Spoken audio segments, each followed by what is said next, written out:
But most importantly, my niche is working on the turnaround project. I see. So what we do is we basically find out a park that has some problem, and we fix it. My motivation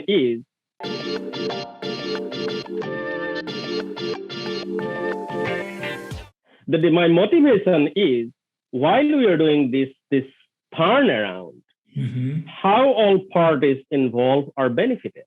Yeah. So if you look at it, I mean, that actually gives me more motivation to wake up in the morning and to work. So think about it. We got a park. I'm going to give you the example of that park. Sure. So when I bought it in 2016, the park was in an excellent location. It was an excellent location. It's just in front of Ford Motor Company's office. So a great location. Then the park was actually 50% occupied. Oh. Okay, so vacant homes all over the place, and squatters live there sometime. So we got three parties involved in that turnaround. And the first one was definitely the owner. So owner was not making much money out of that. And then the second party was the city. Yeah.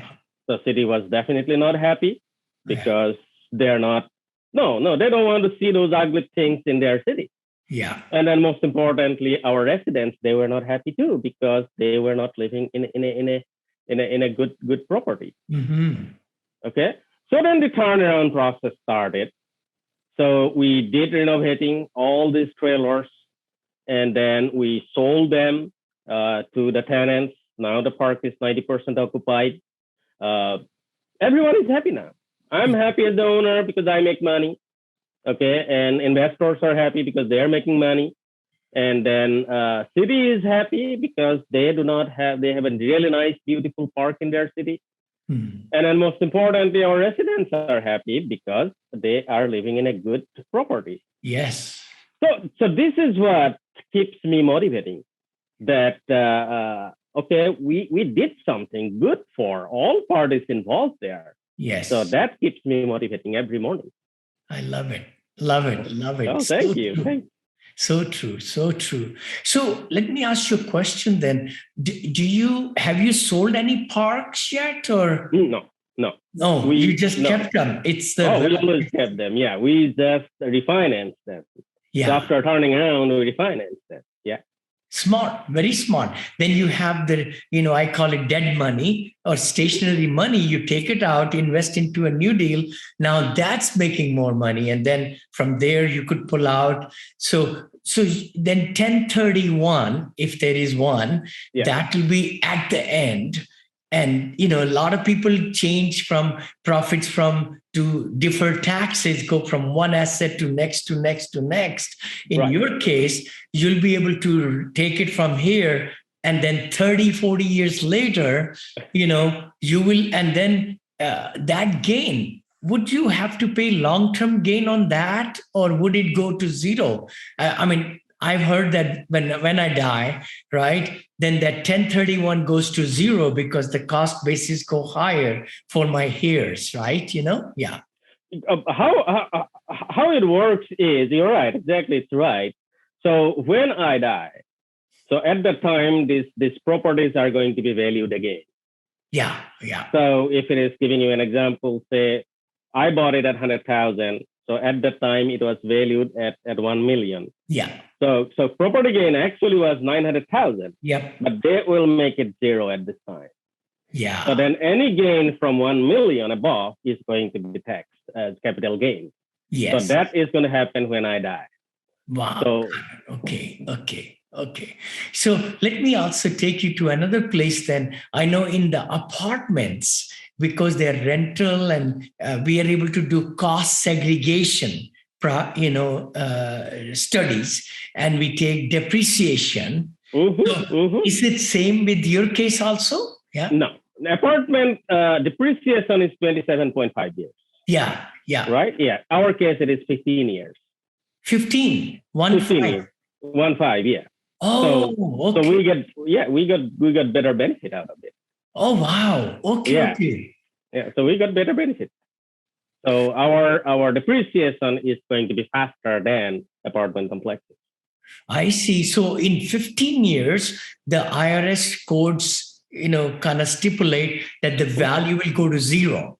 Zero in 15 years. Yeah, in 15 years. And the land doesn't depreciate. So it's the structure, right? Which infrastructure, yes. Huh? Right. Yeah, infrastructure, yeah. Yeah, right. So wow. That's very interesting. Very, very interesting. No, it's been such a pleasure to hang around with you. What if somebody has to buy one right now? What range should they start with? Smaller spaces like 30, 40, 50 spaces, or go to 100 spaces or like that? What do you say? That's actually a great question, Vinney. The first park I bought was 104 space. I see. Okay, but at that time, I already had experience with 21 houses. I see. Okay, so I wouldn't say that I started from zero experience with mobile home park. I mean, mobile home park, yes, zero experience. Yeah. Now, this is what I suggest for the new investors. The infrastructure is what should be looking most at the time of buying a mobile home park for the first time, not the size. So one of the factor is well water or city water, city sewer. So I suggest that the first park someone is buying should focus on city water and city sewer. I see. So instead of going for private wells or lagoon or septic system or lift station, so that should be the first thing they should look into. Okay. And then I would also advise one more thing is the new investors shouldn't be buying anything in an area where the population is less than 100,000. So later on, when they grow big, so they can choose a smaller market. But they should look at a metro. I mean, they can always go to bestplaces.net and then put the city where they are trying to buy. And then they can find out what is the metro population. So population should be the another thing. And the park-owned homes. That is the ugliest thing that they can get in a mobile home park. So they should be looking at park with no park-owned homes. I'll tell you why. The park-owned home is a scary thing for the lenders.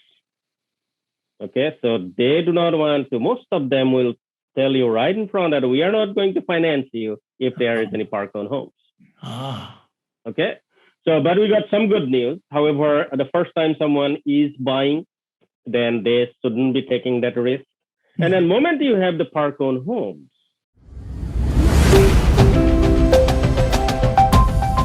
Hi, you are listening to Syndication Made Easy podcast. We will be right back after this short break. Hi, thank you so much. This is Vinney Chopra, and thank you for subscribing to my podcast and YouTube channel and Facebook pages and all the great things, and LinkedIn. Connect with me.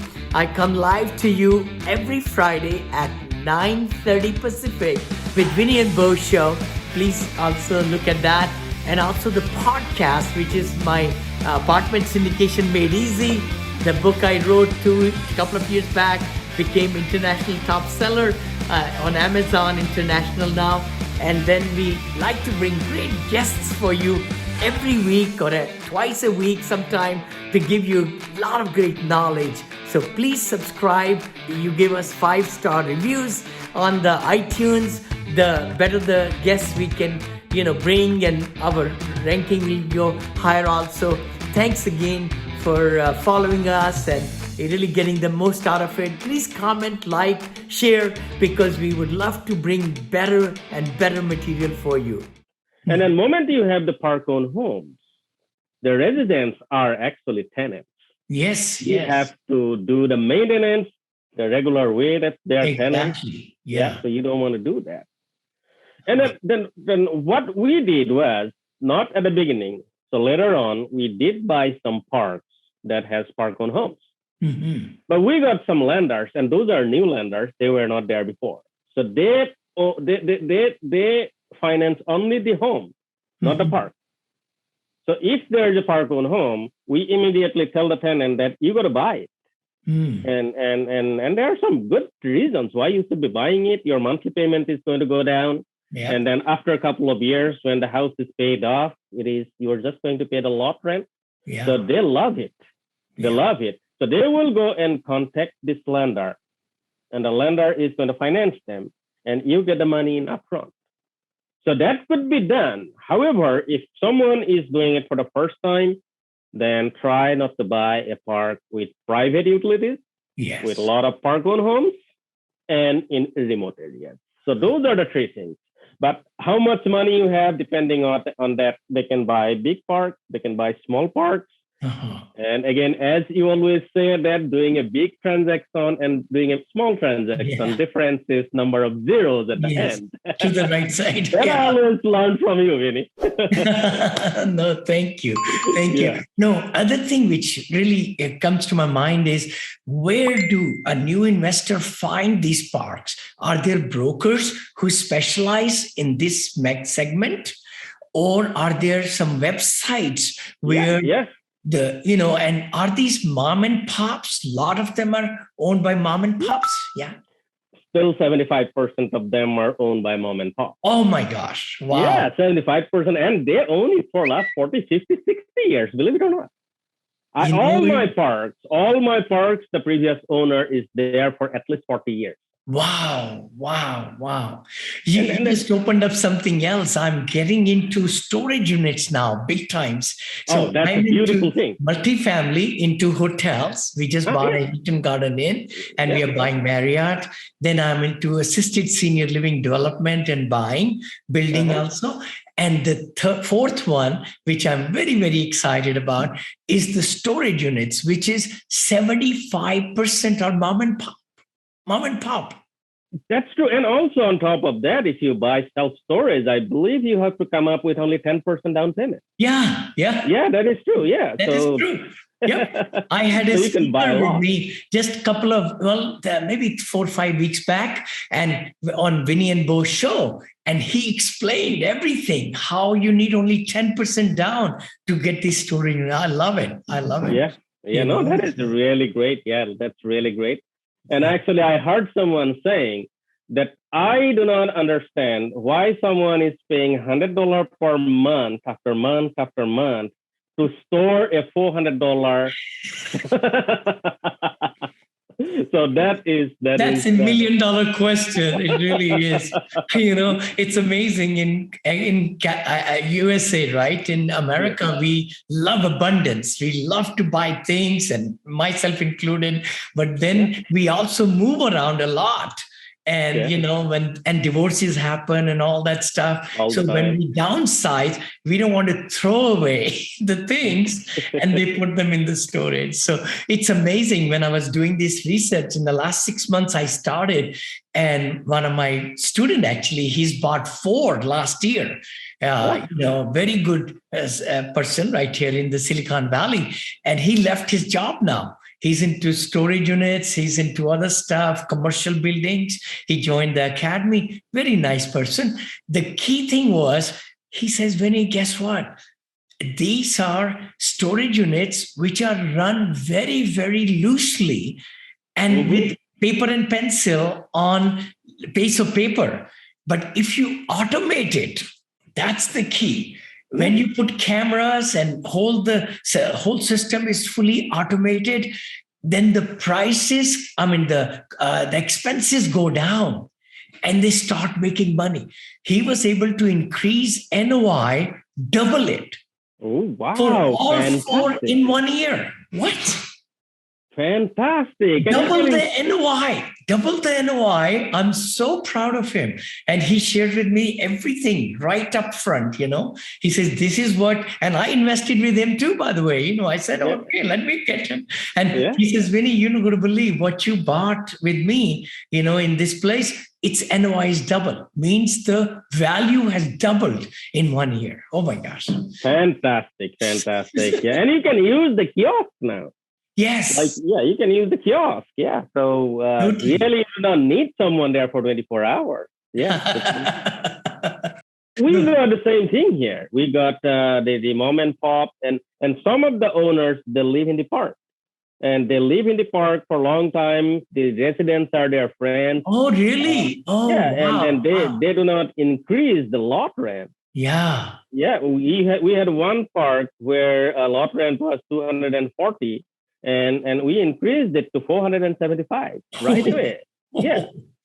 And then we have websites as well. Yes. loopnet.com is one where we can find deals. We got CIMLS.com. CMLS, okay. Yeah. And then Frank Rolfe maintains a website that is mobilehomeparkstore.com. Oh, wow. Okay. I'm gonna repeat that. mobilehomeparkstore.com. Oh, So wow. that at this time probably more than 2,000 parks are listed there. Oh, wonderful. Wonderful. Then we got CoStar.com, Sirexi.com, 1031, commercialproperties.com. Those are the ones. But the key is having a relationship with the broker. Yes, yes. So I still remember from your book that the napkin listing. Yes. No, yeah. So that is I learned it from you. Oh, thank you. Yeah. So most of my deals that I have done, at least 75% of them, it was never listed anywhere. I love it. What you just said is $1 million nugget right there. Absolutely. Because they are just talking to the seller. Seller is on a napkin and saying, we want to sell it. And they give you the information. Yeah. They call me from there. And we already did close a couple of deals with them. And they call me from there. Hey, we got a deal. Come here. Yes, so exactly. I catch the next flight, go there and put the offer there. And you can buy it within 24, 48 hours or 3 days, because you could do due diligence quickly because you know what you're looking at, right? Right. And they like performers. I mean, the brokers want to sell it and they will look very good in the, seller's eyes, of course. Hey, we didn't even put together any package and you have an offer. Right in there. And it's very simple to find out because you can always keep the cost as 30%. Yeah. Because that's most likely never go up. We have some parks where actually expense is less than 20%. Sure. But for safe side, if you keep 30%, you should be good. You still be doing the due diligence, going over the numbers. Yeah. But just quickly, if you want to put a number, a lot of brokers will say that the seller doesn't know what is the price. Yeah. So you just tell them, okay, I can offer this. Yeah. And for that quick calculation, you can always say keeping it 30%, and that's a good thing.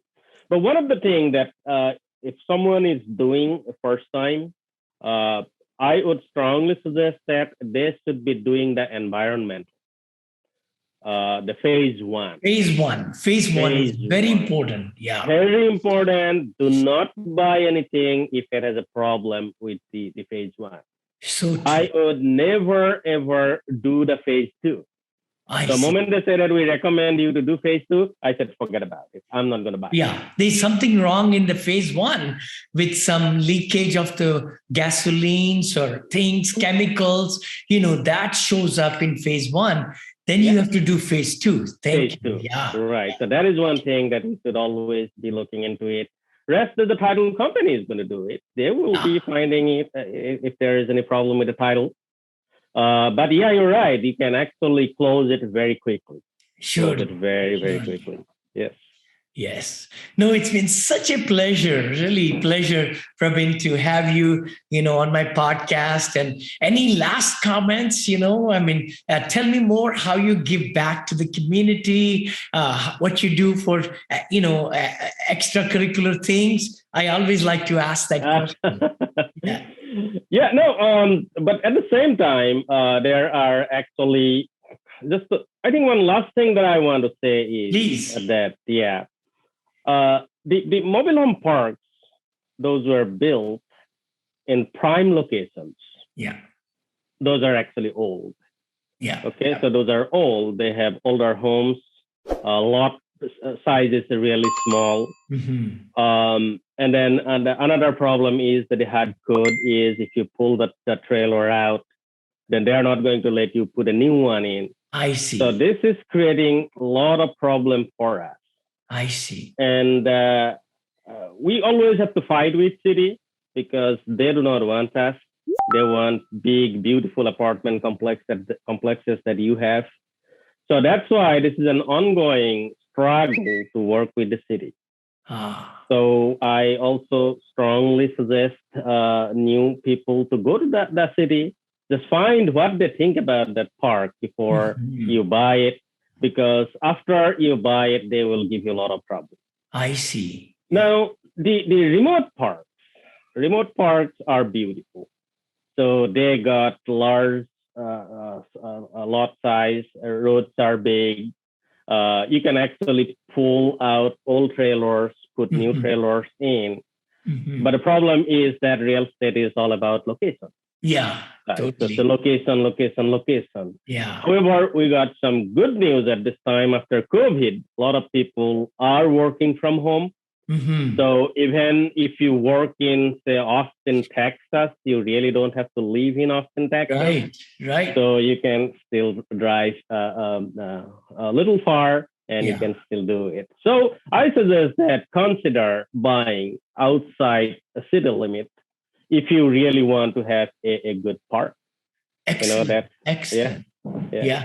One more thing I wanted to say, always there is an exit to the strategy, right? So I was preparing my notes last night for today's interview. So one of the things I thought was, wouldn't there will be some developers who want to buy the whole mobile home park, pay the, good money, because now they're going to build maybe commercial, maybe apartments, maybe shopping center on it.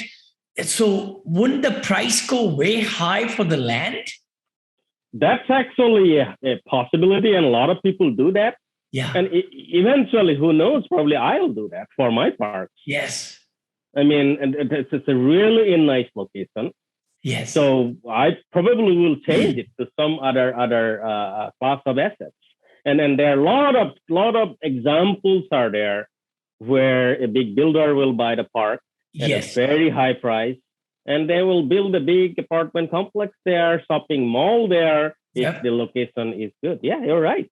That is definitely a possibility. And that is a lot of people are doing it at this time. Surely. I was just thinking, now, even if we go in the suburbs and get that cheaper, mobile home parks, but as the community expands outside, because there's so much space within the city, so annexing it or going outside, maybe that land will be worth more, because with the new growth coming in that pocket or area, we call it path of progress. And then that mobile home park could be like 10 times the cost or 15 times the cost for a developer, because they're going to make apartments or commercial and make so much money out of it. Yes, absolutely. That's a great idea. Win, guys. I hope you like the content, but my, very good friend, Prabin Dutta. And how can people reach you, Prabin? Yeah, if they have some questions. Huh? Yeah, absolutely. They can email me. My email address is P as in Paul, D as in Denmark, U, T as in Tom, T as in Tom, A as in Apple, at cosmonetllc.com. So Cosmonet LLC is my company. Excellent. Yeah. So I will always respond. I would actually love to answer if there's any questions. Oh, thank you again. It's such a pleasure to spend time with you. And, thanks for hanging out with me, Prabin. God bless you. God bless your son and your family and all the successes you have had. Thanks again for taking the time. Hi, guys. If you like the content of today's episode, please share it. If some people that you know who are looking into buying mobile home parks, it's a great asset class. I know we are seeing so much hard. Everybody's trying to buy apartments, and product is so low. but the demand is so high. So maybe this is a good way for you to get into and go for mobile home parks, storage units, and all these other places that I'm diversifying, senior assisted livings and all this stuff. So if you like the content, give us a 5-star review. Remember, these opinions are from the guests only. This is for entertainment purposes only. My attorneys tell me to say that. So thanks again for joining. Thank you, Prabin. It's such a pleasure to be with you, brother. Thank you. So Thank much. you for having me. Thank you.